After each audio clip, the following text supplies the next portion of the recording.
When I first built my beachside home, my grandfather warned me about the ocean. He said the sea gives, and the sea takes, but never underestimate its strength. So when I inherited the property, I made sure to build a reinforced seawall along the edge. It wasn't flashy, but it protected the house, the land, and frankly, the whole neighborhood from storm surges. For years, it stood strong through countless tides and heavy storms. But then, the HOA came knocking, the HOA president. A woman named Karen, because of course she showed up one afternoon with her clipboard and a smug grin.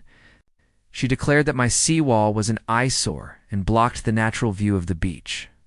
According to her, it violated some vague aesthetic rule they had cooked up. I reminded her that the wall wasn't just for MIT, was a protective barrier that helped shield multiple properties from erosion. She brushed it off, saying, "Our homeowners want the view, not a cement prison wall."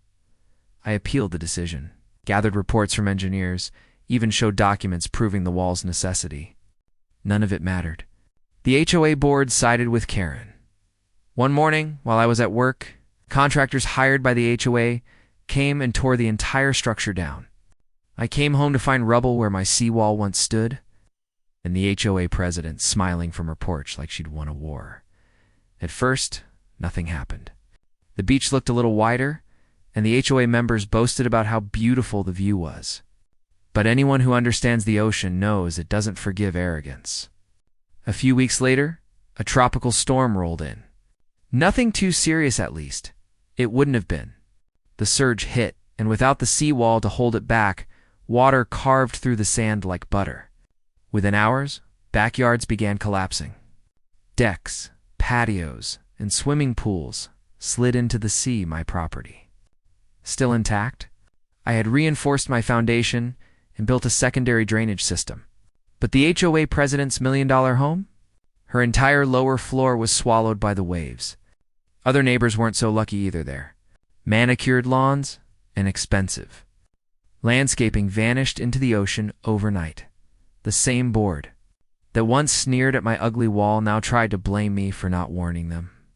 I pulled out the stack of reports I'd given them months earlier and reminded them they had destroyed their own protection. The sea had simply collected its due. Today, I still live safely on my land. The HOA is broke, paying lawsuits and repairs. And that one smug president? She moved inland. I guess the view wasn't worth it after all. Asterisk, this story is just the beginning. There is so much more ahead. Subscribe to the channel to join me on this journey.